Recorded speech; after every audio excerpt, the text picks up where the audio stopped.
کربلا سے جو میری سمت ہوائیں آئی،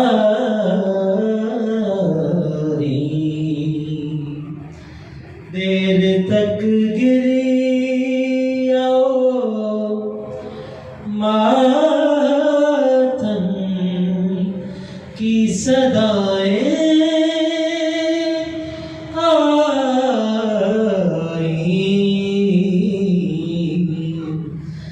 کربلا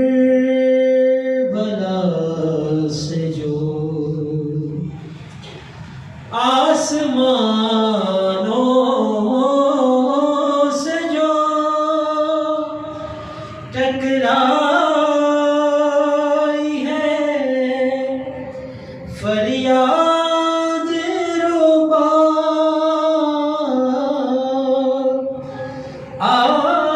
آسمانوں سے جو ٹکرائی ہے فریاد ربا، قبر اصغر پہ برسنے کو گھٹائیں آئی،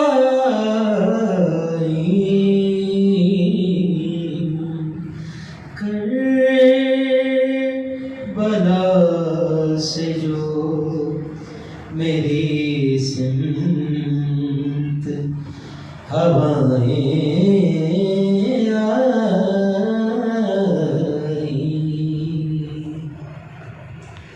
پھول مہکے جو کبھی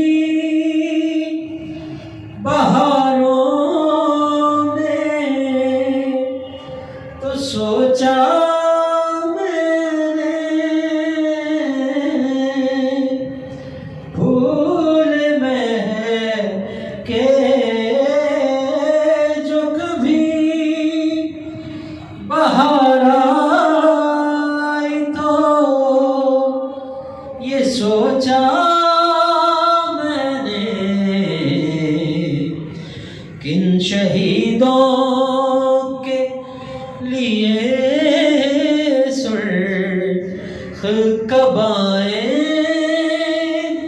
آئی، کربلا سے جو میری سمت ہوائیں آئی،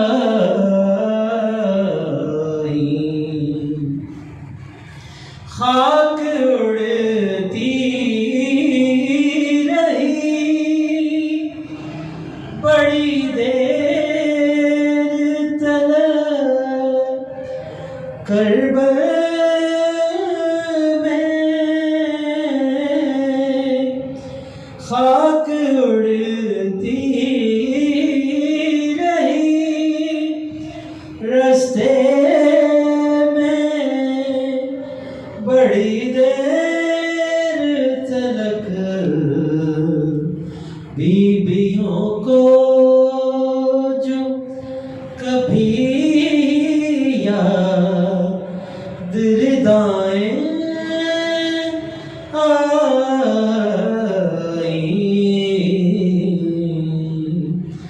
کربلا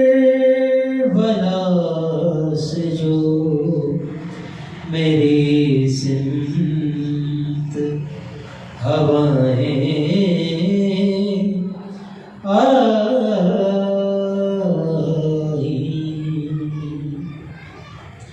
یہ رات کشمکش و اضطراب کی شب تھی، دل و دماغ میں سوال و جواب کی شب تھی، فقط حساب نہیں احتساب کی شب تھی، یہ قلب حر کے لیے انقلاب کی شب تھی، اور حیات کا سفر نو شروع ہونا تھا، حیات کا سفر نو شروع ہونا تھا، اندھیری رات میں ایک سورج طلوع ہونا تھا۔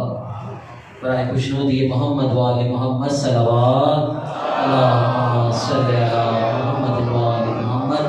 دعا گو انتظامیہ عزاخانہ مسافرہ شام جس نے یہ فرش عذاب بچھایا، آپ مومنین تشریف لائے، مولا آپ سادات و غیر سادات کی اس ڈیوٹی کو قبول و منظور فرمائے۔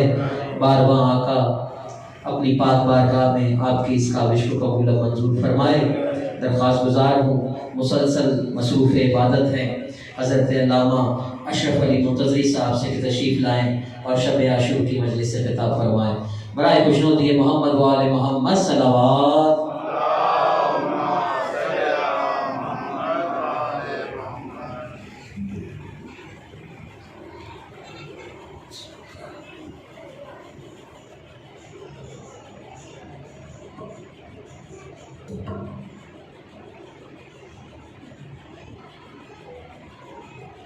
ماشاء اللہ لا حول ولا قوة الا بالله العلی العظیم۔ رب اشرح لي صدری ويسر لي امری واحلل عقدة من لسانی يفقهوا قولی۔ اعوذ باللہ السمیع العلیم من الشیطان اللعین الرجیم، بسم اللہ الرحمن الرحیم۔ الحمد للہ رب العالمین والعاقبۃ للمتقین والعاقبة أهل التقوى واليقين، ثم الصلاة والسلام على الرسول المصدق المحمود الأحمد والمصطفى الأمجد، صاحب وقار السكينة المدفون بأرض المدينة، مولانا نور الثقلين جد الحسن والحسين، حبيب إله العالمين أبي القاسم محمد،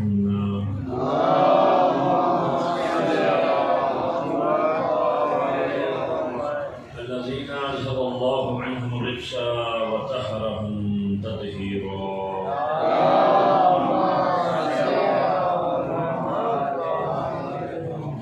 وعلى آله الطيبين الطاهرين المعصومين، واللعنة الدائمة على أعدائهم أجمعين إلى قيام يوم الدين۔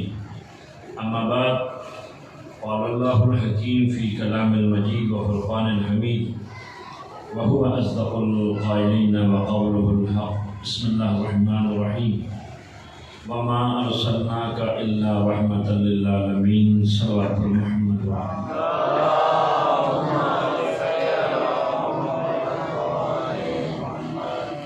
عزیزان مظلوم کربلا، مومنین کرام، یکم محرم الحرام سے اب تک عشر مجالس میں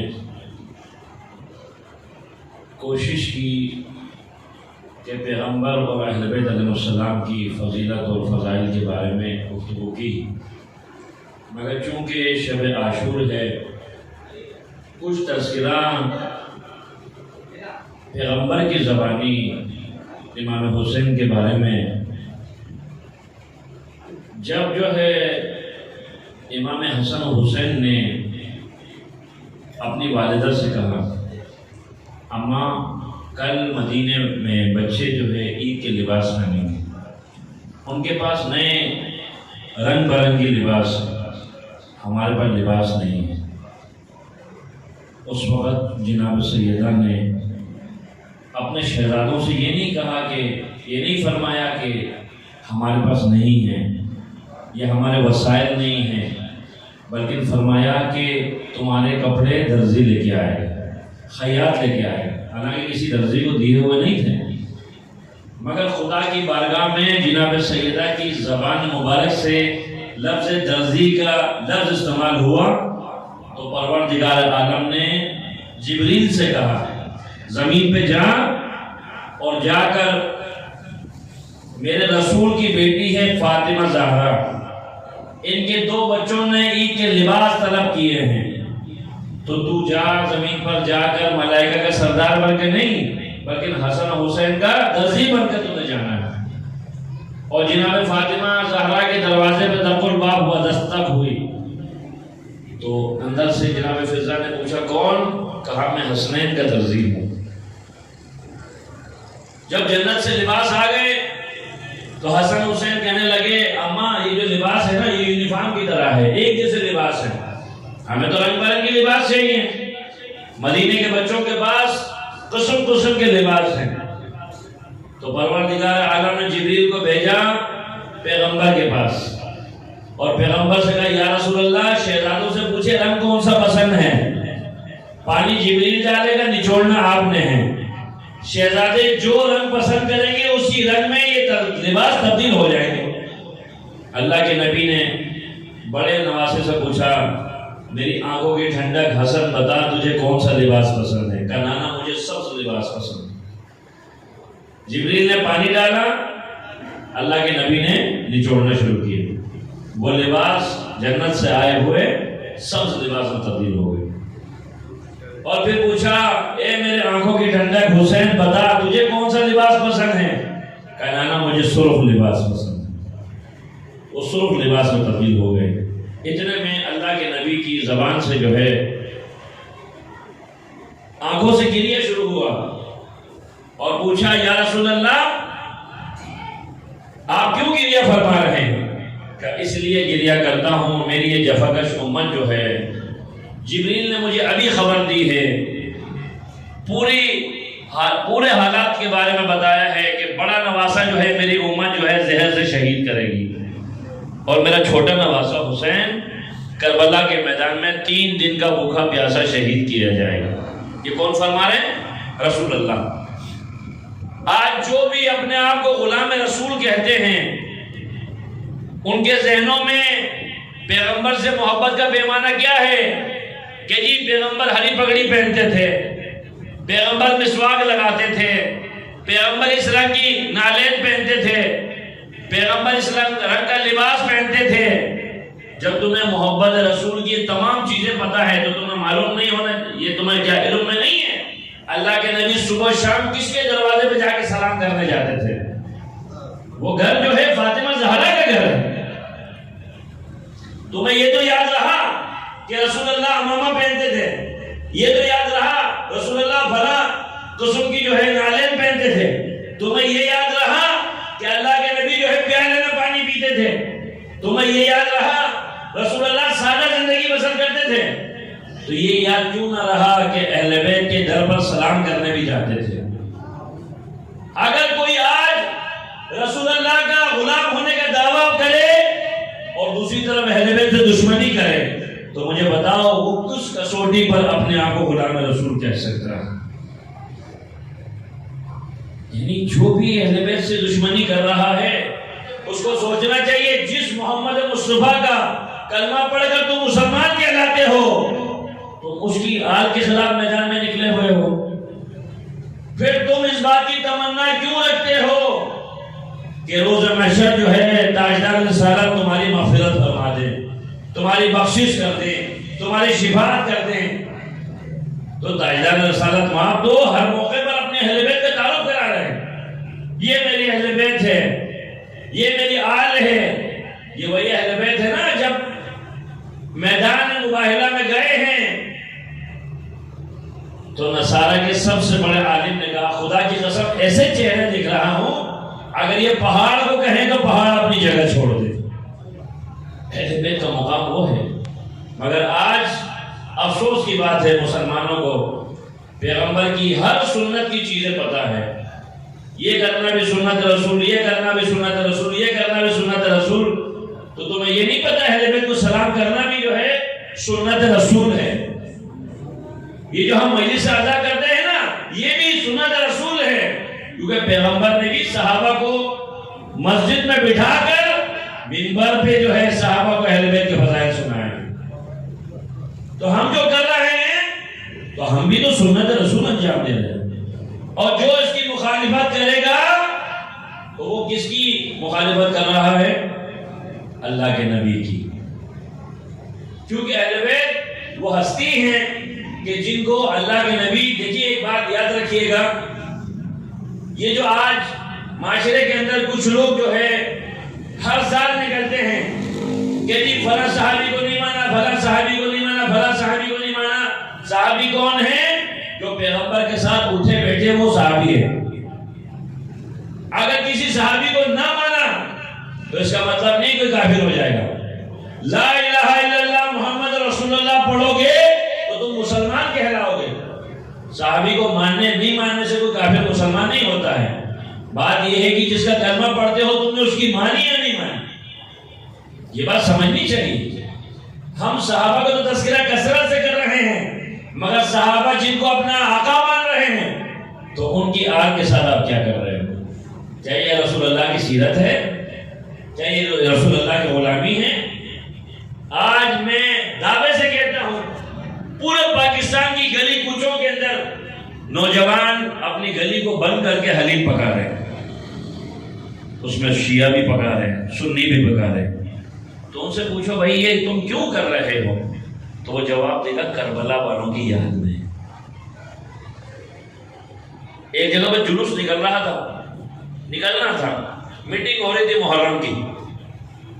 تو جلوس جو ہے 20-25 منٹ کا جلوس ہے جو ایک گلی سے گزرے گا. اس علاقے کا جو مفتی ہے, مفتی صاحب, وہ مخالفت کر رہے تھے یہاں سے جلوس نہیں گزرے گا. تو پولیس کے اعلیٰ حکام نے کہا قبلہ مولانا صاحب 20-25 منٹ کی بات ہے. تو شیعوں نے کہا بھائی ایسا ہے کہ یہ جلوس ہے 20-25 منٹ نہیں, ہم تو 10 منٹ میں گزار دیں گے. تو مفتی صاحب کہنے لگے بات آدھا گھنٹہ 10 منٹ کی نہیں ہے, یہ تو جلوس 10 منٹ میں آدھے گھنٹے میں گزر جائے گا. یہ 10 منٹ یا حسین کر کے جاتے, پورے سال ہمارے بچے یا حسین کرتے. اس وجہ سے ہم جلوس کی مخالفت کر رہے ہیں. تو آپ کو اندازہ ہوا, یعنی پیغمبر جو ہے اپنے خطبوں کو طول دے رہے ہیں. نواسا پشت رسول پر سوار ہو جاتا ہے. اللہ کے نبی کیا کر رہے ہیں؟ نماز پڑھا رہے ہیں. نماز کی حالت میں جب نواسا پشت رسول پہ آ گیا تو اللہ کے نبی نے اپنے سجدوں کو طول دینا شروع کی. اتنا طول دی سجدے کو کہ اس کے بعد جو ہے 70 مرتبہ 72 مرتبہ سبحان ربی الاعلی و بحمدہ پیغمبر نے زبان سے جاری کیا. اس کے بعد جو ہے پیچھے جو اقتدا میں صحابہ کرام نماز پڑھ رہے ہیں وہ دیکھتے ہیں اپنے آپ کو, جب سجدے سے سر اٹھاتے ہیں دیکھتے ہیں پشت پہ حسین بیٹھے ہوئے, دوبارہ سجدے میں چلے جاتے ہیں. آیا کسی راوی کے اندر, کسی مولوی کے اندر, یا کسی عالم کے اندر, یا کسی مفتی کے اندر جرأت ہے کہ وہ کہے نعوذ باللہ صحابہ کرام کی نماز نہیں رہی؟ نہیں جرأت ہے. پیغمبر کی اقتدا میں نماز پڑھ رہے ہیں صحابہ کرام, اور پیغمبر نماز پڑھا رہے ہیں, اور پشت پر کمسینی میں حسین آ کے سوار ہو جاتے ہیں. پیغمبر نے جھڑکا نہیں اپنے نواز سے, نہ اپنی پشت پہ سے اتارا. اس وقت تک سجدے کو طول دیتے رہے جب تک حسین خود نہ اترا. اچھا, جنتی لباس تو بن گئے. بننے کے بعد نواسوں نے تقاضا کیا, نانا رسول اللہ, اپنے نانا سے کہہ رہے تھے, کون؟ حسن حسین. نانا مدینے کے بچوں کے پاس تو سواری بھی ہے, ہمارے پاس سواری نہیں ہے. رسول اللہ خود ناقہ بن گئے اپنے نواسوں کے لیے, آؤ میرے شہزادوں مجھ پہ سوار ہو جاؤ. حسن حسین سوار ہوئے. کہ نانا جو سواری ہوتی ہے نا اس کی مہار بھی ہوتی ہے. اپنی زلفیں تھما دی, یہ جو زلفیں ہیں نا تمہاری مہار ہے, جہاں چاہو گھما دو. کس کے لیے کر رہے ہیں؟ حسن حسین کے لیے کر رہے ہیں. مقام و منزلت ہے. ایک صحابی نے پڑھ کر کہا کیا بہترین سواری ہے. جھڑک دیا سرکار نے, یہ نہ کہو بہترین سواری ہے بلکہ یہ کہو بہترین سوار ہے. مقصد کیا ہے؟ پیغمبر بتانا چاہتے ہیں مجھ تک پہنچنا چاہتے ہو تو میری آل سے محبت کرو. تو آج جو لوگ جو ہے اپنے آپ کو غلام رسول کہہ رہے ہیں, اپنے آپ کو جو ہے سیرت رسول پہ چلنے والا کہہ رہے ہیں, ان کو سمجھنا چاہیے کہ آپ اپنے رویے میں بہتری لائیں. پیغمبر کی ذات صاحب آپ سے اس وقت تک خوش نہیں ہیں جب تک آپ ان کی آل کو جو ہے سے محبت نہ کرو. آج جو ہے مسئلہ یہ ہے گا کہ جو بھی جو ہے آپ کو ہر کسی کی عزاداری کرنے کا طریقہ میں نے کہا نا مختلف ہے. کوئی مجلس کر کے کرتا ہے, کوئی نعتخوانی کی محفل کر کے کرتا ہے, کوئی نیاز پکا کے کرتا ہے, کوئی سبیل میں پانی پلا کے کرتا ہے, کوئی شربت پلا کے کرتا ہے. عقیدت ہے ہر کسی کی. اچھا, میں نے کربلا میں دیکھا ہے اپنی آنکھوں سے, ہندو پنڈت کو بھی ماتم کرتے ہوئے دیکھا ہے. میں نے عیسائیوں کو بھی امام حسین کے روزے پہ ماتم کرتے ہوئے دیکھا ہے. اچھا یہ جیکاباد میں ایک مندر ہے، وہاں پر ایک دفعہ مجلس پڑھنے کا اتفاق ہوا، مجھے نہیں پتا تھا یہ مندر ہے، کیونکہ جس طرح انہوں نے اہتمام کیا تھا تو وہ کہنے لگے، وہاں کے جو پجاری تھے وہ کہنے لگے یہ 200 سال پرانا مندر ہے، ہم لوگ ہر سال یہاں پر ذکر حسین کرتے ہیں۔ کون کہہ رہا ہے؟ مندر میں، یعنی ان کا جو پجاری ہے ہندوؤں کا، وہ کہہ رہا ہے کہ ہم ہر سال اس مندر کے اندر ذکر حسین کرتے ہیں۔ ابھی ہمارے ملک میں جو ہے شان و شوکت سے جشن آزادی منائی گئی، لیکن ہندوستان کے اندر ہماری 14 اگست ہے تو ان کی 15 اگست ہے۔ اگرچہ ہندو اسٹیٹ ہے ہندوستان، لیکن اس کے باوجود جو ہے جب بھی ان کی لکشمی ماں کی پوجا آتی ہے یا ان کی کسی بھگوان کی پوجا آتی ہے یا کوئی ملک میں جشن آزادی ہوتا ہے تو انہوں نے اعلان کیا سرکاری طور سے ہم جشن آزادی نہیں منائیں گے، کیونکہ امام حسین کے غم کے ایام چل رہے ہیں۔ اور جب ان کی بھگوان کی پوجا آ جائے اور بیچ میں محرم آ جائے، وہ کہیں گے ہم پوجا کو جو ہے تھوڑا آگے بڑھائیں گے، پہلے ہم ذکر حسین کریں۔ یعنی اتنی عقیدت، اتنا احترام۔ اچھا یہاں پر جب آپ جلوس لے کے نکلیں گے نا، اگر علم جو ہے بہت زیادہ پرانی ہو، علم بڑا ہو، تو یہاں بجلی کی لائٹ ہے تو وہ کیا کرتے ہیں جی، علم کو جھکانا پڑتا ہے۔ ہندوستان کے اندر ہندو جب جلوس نکال رہے ہیں، کوئی مومن علم لے کے نکل رہا ہے، بجلی کی ایک گاڑی آگے چل رہی ہے، گاڑی پیچھے چل رہی ہے، آگے والی گاڑی پہلے کیا کریں گے، بجلی کی تاروں کو کاٹتا جائے گا تاکہ علم کو جھکانا نہ پڑے، علم کو جھکانا نہ پڑے۔ جو پیچھے والی جو گاڑی آ رہی ہے وہ پیچھے سے بجلی کی لائنوں کو جوڑتا ہوا آئے گا، جلوس بھی ہو گیا، کسی کو تکلیف بھی نہیں ہوئی اور علم بھی نہیں ہوگا، بے حرمتی بھی نہیں۔ عقیدت کی بات ہے، اگرچہ یہ تو مسلمان ملک ہے، اسلام کے نام پر بنایا ہوا ملک ہے بھائی، یہ وہ تو غیر مسلم ملک ہے، بھگوان کے ماننے والے ہیں اکثریت وہاں پر، دیوی دیوتاؤں کو ماننے والے لوگ ہیں، تو وہ لوگ کہتے ہیں کہ کاش حسین ہمارے ہندوستان آتے تو ہم ہندو امام حسین کی ہم پوجا کرتے۔ حقیقت میں آل محمد کو سمجھا ہی غیر مسلموں نے ہے، غیر مسلموں نے ہی آل محمد کو سمجھا ہے۔ تاریخ میں بتایا جاتا ہے کہ سندھ کے اندر جو اسلام آیا ہے وہ محمد بن قاسم لے کے آیا تھا، جبکہ محمد بن قاسم کون ہے؟ حجاج بن یوسف کا داماد ہے۔ حجاج بن یوسف کا تاریخ میں کردار یہ ہے، وہ کہتا ہے کہ یزید بیوقوف تھا جس نے حسین کو شہید کرنے کے بعد زینب کو چھوڑ دیا، اگر میں ہوتا تو میں حسین کو بھی قتل کرتا، میں زینب کو بھی شہید کرتا، نہ ذکر حسین پھیرتا۔ یعنی اس قسم کے کردار تاریخ میں ملتے ہیں جن کو آج اسلام کا بڑا سورما بنا کے پیش کیا ہوا ہے۔ راجہ داہر کے بارے میں من گھڑت باتیں کہتے ہیں، بھائی یہ محارم کے ساتھ اس قسم کے اس کے تعلقات تھے، جبکہ راجہ داہر وہ فرد ہے جو کہ ہندو تھا، ہندو بادشاہ تھا۔ راجہ داہر بہت بڑا راجہ تھا، جتنے بھی سادات جو ہے ہجرت کر کے آئے تھے ان تمام سادات کی مہمان نوازی کرنے والا راجہ داہر تھا۔ اور حجاج بن یوسف کن کے پیچھے آیا تھا؟ جتنے بھی سادات ایران سے، عراق سے، بغداد سے، مدینے سے، مکے سے آئے تھے، ان تمام سادات کے پیچھے حجاج بن یوسف اس کا داماد محمد بن قاسم آیا تھا۔ سرزمین سندھ جو ہے مولا علی علیہ السلام کے دور میں یہاں پر اہل بیت کے چاہنے والے کثرت سے شروع سے ہیں، ابھی سے نہیں، شروع سے سرزمین سندھ۔ اس کے ساتھ ساتھ جو ہے چوتھے امام زین العابدین علیہ السلام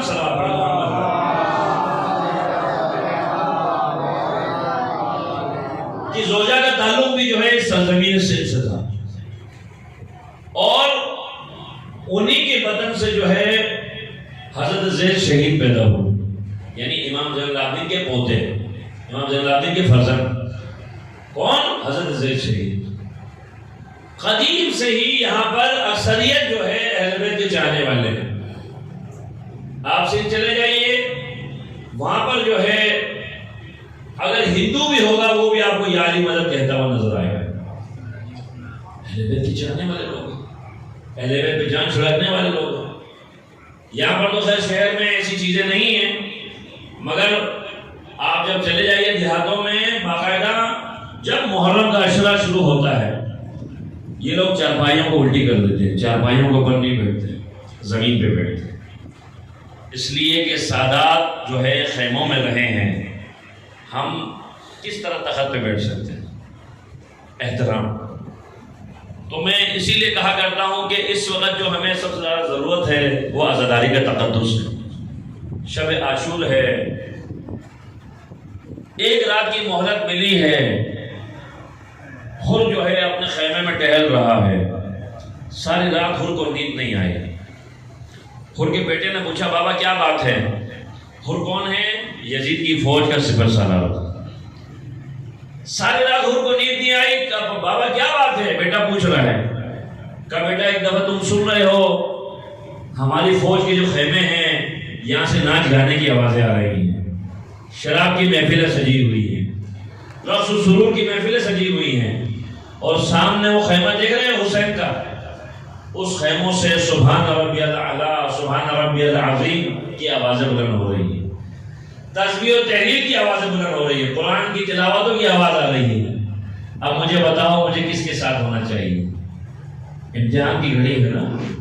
ایک منصب ملا ہوا ہے، کہتا ہے کہ ایک طرف جو ہے دنیا ہے، دنیا کی آسائش ہے، آرام ہے، سکون ہے، ہر طرف جو ہے عیاشی کا سامان موجود ہے، لیکن ایک طرف دائمی جنت ہے. حر کہتا ہے کہ میں کس کا انتخاب کروں؟ ساری رات حر سوچتا رہا.